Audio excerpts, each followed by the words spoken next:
Dr. Elizabeth Hafer is on a mission. She wants to know, is your head on straight? In a world gone sideways, Dr. Hafer provides clarity with balance and structure.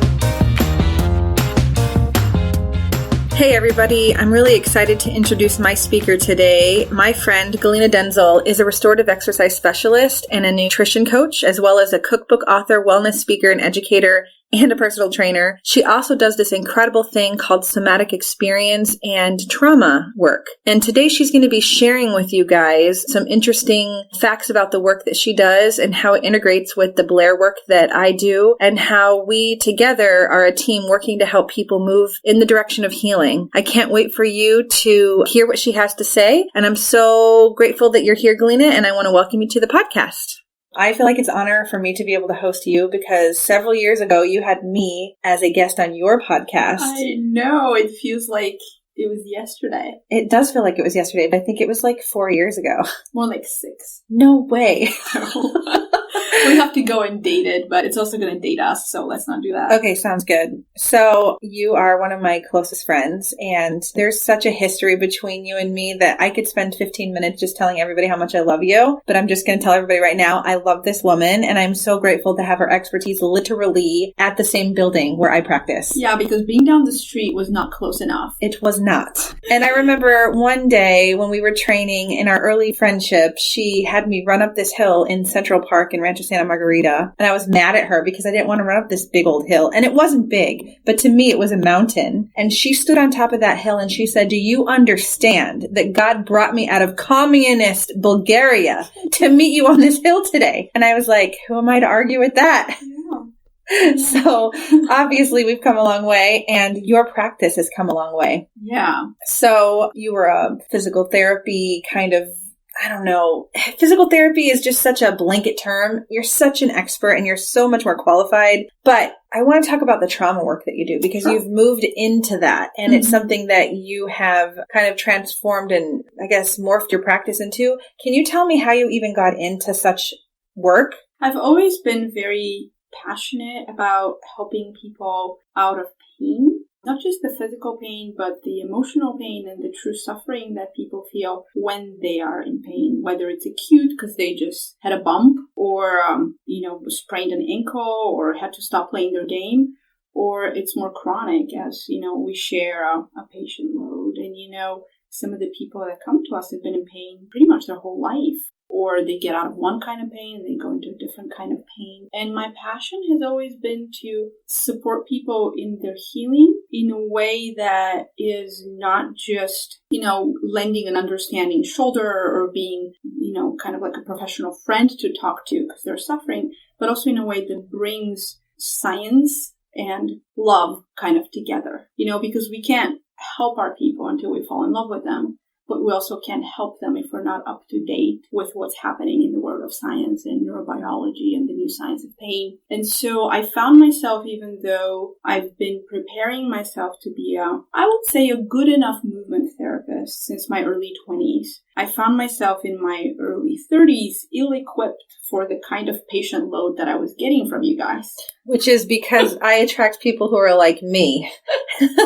And I come with great deal of baggage emotionally. And I would come to you and I'd just be like out of my mind suffering from some anxiety. And you'd look at me with these eyes and you're just like, okay. So then not just me, but all of the people that you've encountered, you've spent probably 30 weekends a month training and traveling and studying to become this incredible trauma worker. So I found myself both in my personal life suffering from some pain that despite incredible therapies and both more of the traditional therapies, like what I would receive from amazing physical therapists and doctors of physical therapy, people with PhDs in physical therapy. And I've been with some of the most amazing people in the field. And I found that even though I had amazing support, there were certain things that were not getting better or would not go away. And after a very mild car accident, and because of your work that people underestimate those motor vehicle accidents that are at low speed get so overlooked. And there's a particular kind of nervous system that responds kind of what we would consider outside of the physiologically normal range to a little bump. So to me, something like, getting bumped by someone behind you in the Starbucks drive-thru is a very traumatic event. To someone else is like, oh, whatever, I got bumped. This guy behind me was an idiot. And they don't have any physiological response. It takes me a month to recover from this. Right.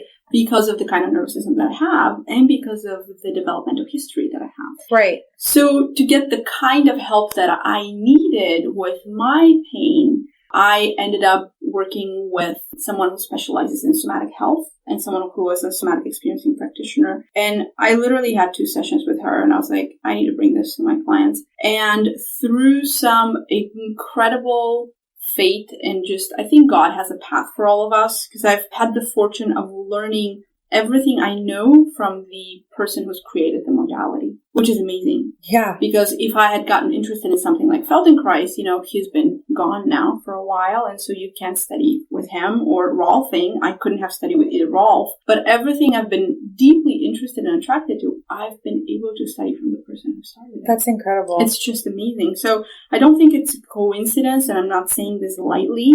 So I think it was probably a week after I started my own somatic therapy that I was like, I need to get interested in how to get more training. And so, but I was like, I have this tendency, those of you listening who know me know how excited I am about life. And so I have this tendency to jump into things before doing a lot of research. So by that time I was starting to get a little bit healthier and I was like, okay, I can actually take my time with this. So I read 2 of Peter Levine's books, and Peter Levine is the person who created somatic experiencing, started with it about 40 years ago, and has trained tens of thousands of people by now, which is kind of amazing. There's a lot of us out there. And I found my way, myself crying through all these books. And for the first time in my life, feeling like I wasn't crazy on the inside. And I think you had a similar response when you were reading Bessel van der Kolk's The Body Keeps the Score. You were like, oh, like all these things, we're going to call them symptoms or behaviors that I'm experiencing, they're normal. Right. And they're normal when you look at them in the light of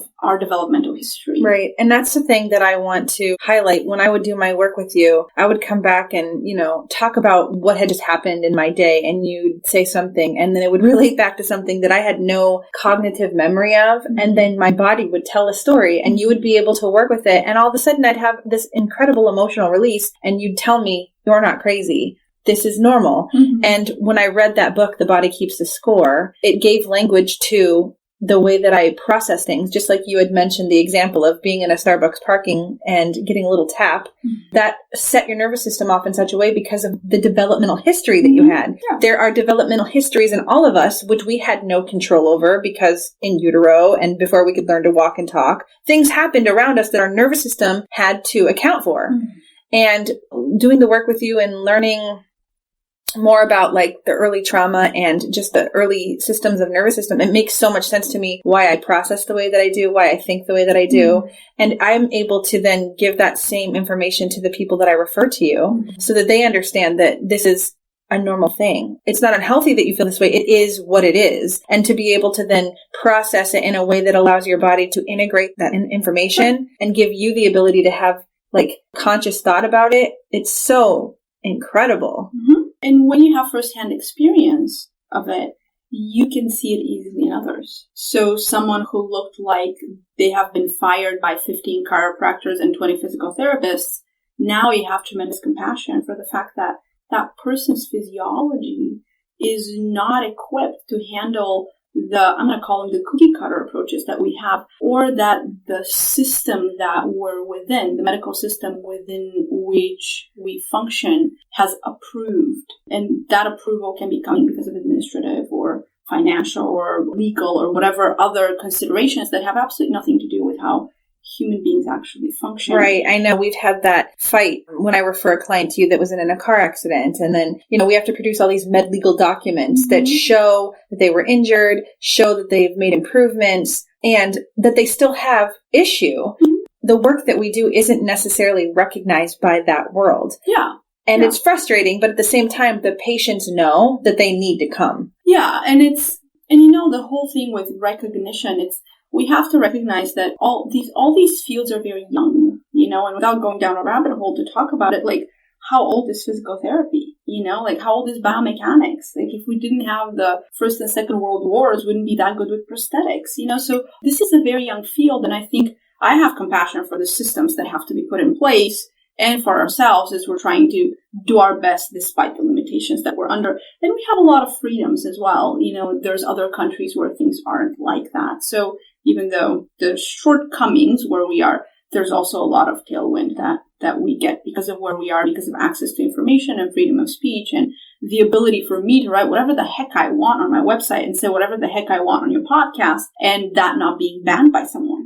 That's an incredible freedom. It is. And I respect that greatly. So back to how I got into all of this was kind of on the intersection of my own personal healing journey that needed both somatic experiencing and neuroaffective work, and feeling that what I was given by my therapists, psychotherapists and body workers and other people who are trauma informed was something that I kind of felt this internal, almost like I had a new compass to what was right and the truth that I needed to bring to my clients. And so oftentimes when we sit, I'll say I'm just going to be very transparent and honest with you and try to explain the best way I can to you how the body works and how pain works. And, we have so much science that shows that patients understand the new models of pain and the biopsychosocial model, and they understand that, yes, there is biology that's driving it, like inflammation or a vertebra that is pushing on a nerve or on your brainstem as it is in your work. They understand the biology. They understand that when you eat an irritating food, that's going to create cramps in your belly. Like it's clear that there's often a biological cause to pain. But then there's psycho-emotional causes, like your mother-in-law coming over. And what do we see around the holidays? Like tremendous changes in symptoms, right? Mm-hmm. Like neck pain that hasn't been there is now back. Right. And then there's the social things like loneliness, things like work satisfaction. How are things going on at home? Like, do you have a son who has a chronic illness? Like, all of these things matter in how your body is going to manifest these pain symptoms. And people get it. They just don't know what the heck to do about it. And so then we need people who are skilled in doing the work that I do, that you do, that many of the brave professionals are doing in this kind of matrix that we have formed in our networks, where we can do the work effectively and we can do it somewhat quick. Right. Because I think when someone comes to me who has been in physical therapy for 8 months and their physical therapist didn't go, hey, we're not seeing a shift in symptoms here. Let me see who I can bring on board to help us. Let's get another set of eyes here. Right. When we don't have a patient and client focused work and we're living in this still ego-driven, because we're humans, like kind of like the pulling the rug your way, we're not serving people well, and we should be really honest with ourselves. And with the internet, it's gotten so funky because everybody's showing their great success stories, and there's all these modalities that are like, oh, I did this and I did that. And in chiropractic, there's all these internet chiropractors that have like YouTube followings, and they're showing how they're fixing this and fixing that, and that creates an unrealistic idea of what it really looks like, because healing doesn't look like that. And for chronic pain, if you have pain that's been going on for more than 3 months, it absolutely doesn't look like that, because now the brain's involved. I hear you. And I guess that's interesting, because obviously one of the reasons why I have this podcast is so people can know about the benefits of having a Blair-up or cervical chiropractic adjustment. And of course, I'm going to bring on success stories that, hey, my low back pain got better. My psychological pain got better. Sure. My neck pain got better. But every time I produce an episode with the success, then that is an expectation that somebody listening who has neck pain, that has had neck surgery and it failed, I'm going to be their answer. And it isn't that simple. Obviously, I always say structure dictates function. So having an intact nervous system and having a spine that's structurally intact is going to be a good, solid foundation to start from. Mm-hmm. But I am not the answer to all of your ailments. I know that I'm a component to it. And that's why I so heavily refer to you, because most of the people that I come into contact with, as soon as I do their trauma history, I recognize very quickly that it's more than just your back pain. Mm-hmm. And that there were 100 or 50 things that may have caused that back pain to happen that I think you could integrate with me and co-treat with me. So what do you know from some of the people that I've referred? How do you know that they're making improvement? Like, how do you know that, like, oh, they're intact neurologically, and then I take them? What is your signposts that say, yes, they're making an improvement with their care? Well, so it depends on what we're working on, but people want to see their symptoms lessening. Sometimes in more complex cases, if chronic pain has been going on for a long time and if there's a lot of developmental trauma, even the symptom changing is a huge shift. There's a way in which if you've had a lot of early interruptions, and guys, when we say early trauma, don't imagine like abusive homes and alcoholic parents. That can definitely be it. But that's what people imagine when they hear trauma. Anything that was an overwhelming event to the little system that didn't have enough support to get processed. So it can be living in a home with 4 other siblings where you didn't get enough care. It can be having a mom or a dad who was ill, or missing your primary caregivers and, being neglected by someone, or just not having what would have been ideal in some way.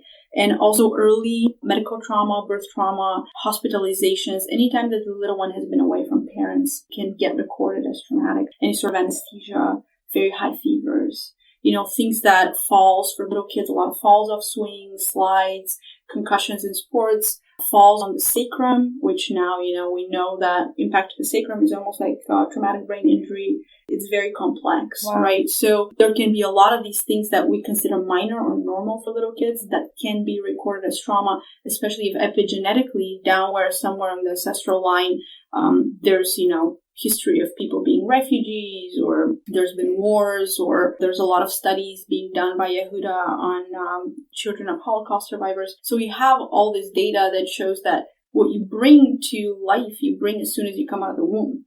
You already have predispositions to record things that someone else wouldn't record as trauma. As trauma doesn't make you weak, but it puts like a little check there to maybe bring more compassion to those challenges that you have.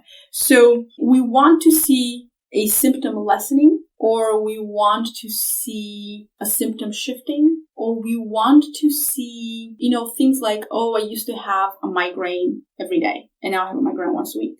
That's a shift in symptoms. So we want to see something that is meaningful to that person. We want to see somebody who was isolating and not going out, starting to go out. Right. We want somebody who is afraid to play with their grandkids, play with their grandkids. I know for me, the way that I knew that I was making progress is that I was able to confront situations that were once utterly terrifying to me. Mm-hmm. Like, I would never go and confront somebody that said something to me in a way where I felt like it was going to affect, certain aspects of my life. Mm-hmm. And I was finally able to, without fear, without reservation, say that was unacceptable and it hurt me. And this is how I feel about what you said or did. Mm-hmm. And it didn't even matter if they apologized or not. It was just simply the ability to do that act. Mm-hmm. I felt like, oh my God, a whole new life has opened up for me because I was so afraid of the consequence of me speaking what my truth was. Mm-hmm. And I told you one day I came and I said, this is what happened. This is what I did. And you said, I'm proud of you. You're healing. Yeah. And I was like, holy cow. And it's not like there was like, it wasn't like one day I woke up and said, today I'm going to be strong. I just did it. Yeah.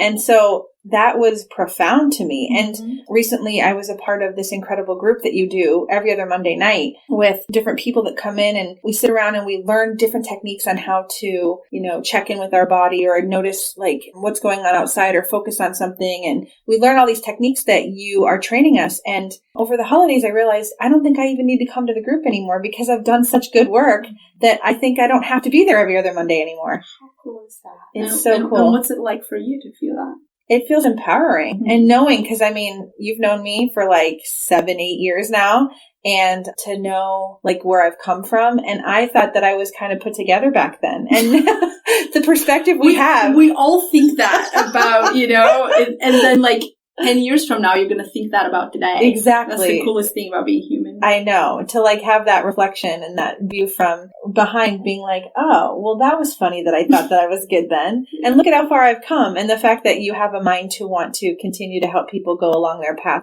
So I know that I've had some amazing success with the trauma work that you've helped me with. And you've had an incredible time with all the different clients that you've worked with. But I know that we share a lot of clients, and I refer to them because your work essentially takes the structure and integration of the nervous system that I've provided through the Blair chiropractic work, and then you run with it. And you also notice that when people aren't in alignment, the work maybe isn't as productive as it can be. So tell me like why you feel like Blair has been so efficient and so effective in helping your clients. Well, something to understand is that the way that we sense ourselves and how we are, whether we're healthy or unhealthy, whether we're at peace or not at peace, whether we're safe or not safe, whether we're tense or not tense, right? When people come to us, they don't ask, oh boy, I wonder how my nervous system is functioning today. They come and they're like, my shoulder hurts and it's been hurting for 25 years. Or my neck's been tight since my car accident, right? And they want those symptoms to go away. And they could care less how their nervous system works. They just want to get better. And one thing to know is that sometimes there are top down or from the brain down or from the mind down. If we look at more of a separated understanding of the body, there are instructions that are coming down towards the body. But there's also this bottom up process where your body is constantly generating experiences that are traveling up to your brain for processing, and decisions need to be made.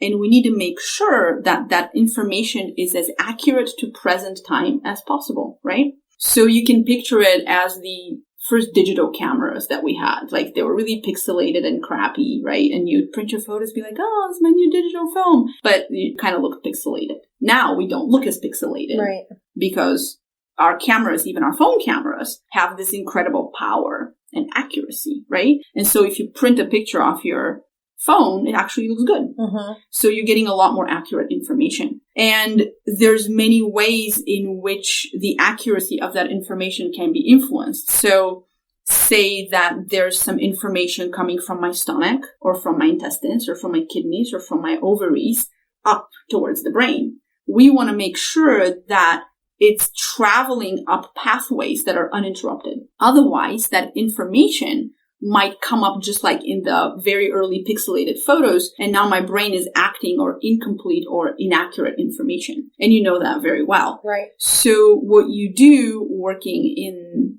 the cervical area is making sure that one of those really, really big interruptions isn't happening, because our brainstem is right where you work. And the brainstem is that part of the body that's also involved in regulating heart rate and breath rate and heart rate variability and our digestion and all of these very basic unconscious processes. And so what happens where the area that regulates all of these has a structural issue around it, right? Right. And so we want to make sure that the atlas and the axis and all the guys downstream from that are really in alignment, so that the very structures of the nervous system that we need to carry accurate information up towards the brain to make decisions, and then we can carry the decisions down and the regulations down are working, which is why people have such diverse and sometimes miraculous outcomes from a Blair adjustment, because God knows what your brain wasn't processing. You know, maybe it's a hormonal issue. Maybe it's depression. Maybe it's digestion. Maybe it's something around the function of your knee. And if you talk to all the feedback from patients, oftentimes they'll be like, you know what, I came from my shoulder still hurts, but my digestion's better, my sleep is better, and I'm not as anxious, and I'm calmer, and I'm happier. And that's why it's so important to educate people about the fact that the body is a complex system. And so each adjustment or each intervention, whether it's a Blair adjustment or acupuncture or whatever it is an invitation, or it's a question to the body. It's saying, here is this input. How are you going to organize it now? Right. And Blair allows that. It's almost like what I tell people, especially younger people that don't really want to know the science behind it because it's kind of boring and they just want to get better, is imagine that with Blair work, you have this garden hose and someone's just turned on the water. And there might still be kinks in the hose. We need to clean up, whether it's with somatic work or with movement work or with acupuncture or with nutrition. There's all these complementary therapies that can work together very well. Because if you're eating 2 meals at Starbucks, and nothing against Starbucks, but just like a quick meal somewhere that someone else prepared, and you're getting takeout for dinner, you don't have the appropriate materials to create healing in your body. Because as we're talking right now, our bodies are making cells, right? And so we need to make sure we have the right materials to rebuild and restructure the body. But it's so important to have an intact nervous system. And if somebody's not holding their adjustments, then we know that there's more going on and there's different other parts of the system that are kind of pulling the rug or the tablecloth in their direction. And if you're running traumatic stress physiology, you're less likely to hold your adjustments. And we see that. You can see there's categories of people who get particular outcomes that are, your average athlete comes and gets adjusted and you're a genius. And the average person that's not an athlete, that's had 25 surgeries, won't think that you're a genius because there's other things happening in the system that also need to be in line. And that's why patient education is so important, that none of us is a magician, but the body is magical. Right. So we can come in and bring these invitations at the right time so that the body can come and self-organize. I love that because it's true. Blair Chiropractic is incredible, but it isn't the answer for everything ever. It is an important checkpoint. I will tell you that I want every single person to come in and get evaluated, and I'll be happy to see they don't need an adjustment. How often have I referred someone to you who didn't need an adjustment? Never. Right. So one thing to know is people oftentimes will be like, well, how come our ancestors didn't need chiropractic? Or my mom will say, well, tribesmen didn't need psychotherapy. Doy, right?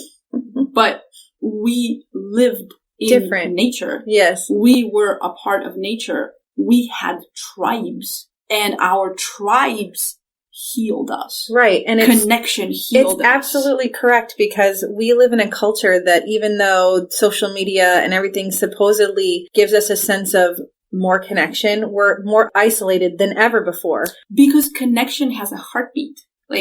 I need to sit with you here and be in your field and feel that your heart rhythm is variable and feel that you're digesting your food. And when I can feel that and I can feel your breath at the rate that it is, I feel safe with you. So now I can breathe and I can digest my food, and, my heart can do its thing the way it's supposed to. And we can both feel safe and move towards healing. We need people and we need community. And we're people who are all searching for their tribe. And in our isolation, we can join as many Facebook groups as we like. And we know how Facebook groups sometimes are an amazing way to touch base between real, actual life connection, but nothing replaces live interaction. Live interaction is very healing. It's so true. And it's like that sense when you walk into a room and you can feel within yourself, your gut feeling, is this room accepting of me? Do I feel welcome? Is there something off? I mean, there's an energy sense, right? And that's your nervous system giving you a clue.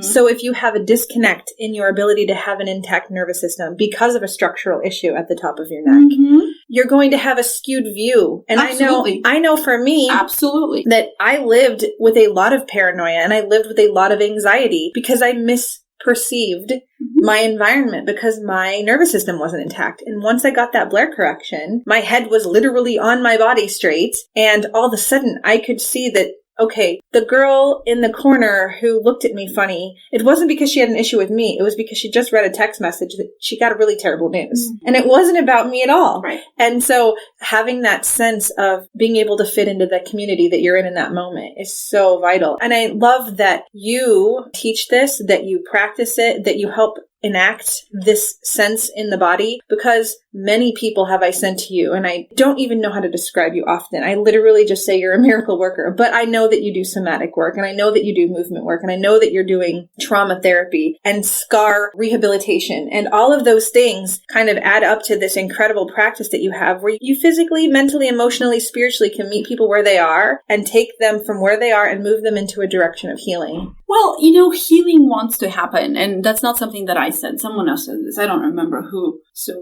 if you're going to quote me, put it in double quotes. It's me quoting someone else. Healing wants to happen. It's like in craniosacral work, they talk about the physician on the inside of you, right? Like who's doing the work. Yes. And our job is to get out of the way and try to intervene as little as possible and to support as much as possible, but also to create the environment that's going to allow the physician as much space to work as possible. And so when you adjust someone and you have them rest in the resting area, and I'm going between my studio and the kitchen and I see somebody on their phone, that's not creating an No. environment for healing No. right after you've been adjusted. But I think we are so disconnected from our environment that we don't even know. And so what I want to encourage everyone to know is that healing is possible and it is wanting to happen. And you just need to stay open and curious and excited that it wants to happen, because you don't want to put frustration and disappointment in the room. Right. Well, you know what, Galina, this has been a delightful conversation, and it just encourages me all the more to look for ways to allow people to get to know you, your work.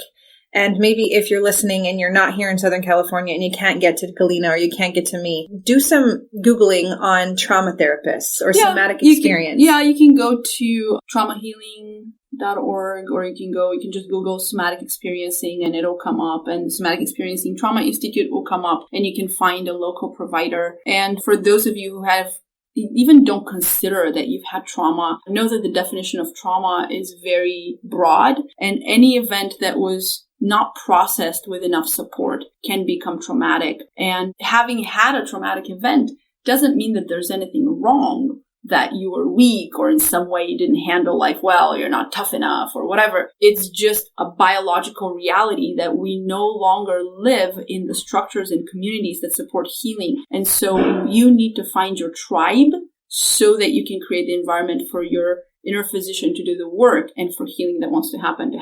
And I just want to encourage you to do that and to find your health tribe and to not give up if you don't find your people immediately. It takes a long time and lots of research, and find practitioners who are hearing you, who are listening to you, who are sharing up-to-date contemporary information, who are well-read, who give you resources so you can educate yourself. And do not look for someone to fix you, because no one can fix you. You are a miracle that can heal from the inside out. You do not need fixers. And if anybody tells you, oh, you have pain because of this, be very vigilant. Anytime anyone has a theory that they're very serious about and certain about, be very vigilant about that, because you're way more complex than somebody coming from the outside and giving you a miracle cure. That's not how we work. Agreed. Yeah. Galina, how can people find you? You can just come to movewellstudio.com, or you can go to galinadenzel.com, and both of them have all my information. And I'm here if every time you guys go to the bathroom, you see my door. So if you're at Dr. Hafer's office, there's one of the doors is the massage room, and the other one says Move Well, and it has me and my name and my number. So perfect. I'm like in the easiest to find place. You really are, right by the bathrooms. It was strategically placed because people that have need, they come, they see, they know. Yeah, absolutely. Or if you park in the wrong part of the building, you will also find me. It's good. Oh my gosh. I am so thrilled that you were my guest today. Thank you for coming on and sharing your vast knowledge. You won't be a one and done guest. I want to invite you back, and we can talk about specific stuff. Yes. And maybe do a very practical podcast and just giving people some tools, and I can lead you through some exercises on air. That would be amazing. Okay, guys, if you want to investigate a topic, email me. Let me know what you want to work on, and I will create a podcast just for you. I can't wait to hear the feedback from you guys. Thanks so much for listening, and I look forward to finding out if your head's on straight. Thank you for listening to Is Your Head On Straight with your host, Dr. Elizabeth Hafer. Visit drhafer.com for more details in the show blog post and to learn what Blair Upper Cervical Chiropractic Care can do for you. That's drhafer.com, drhoefer.com.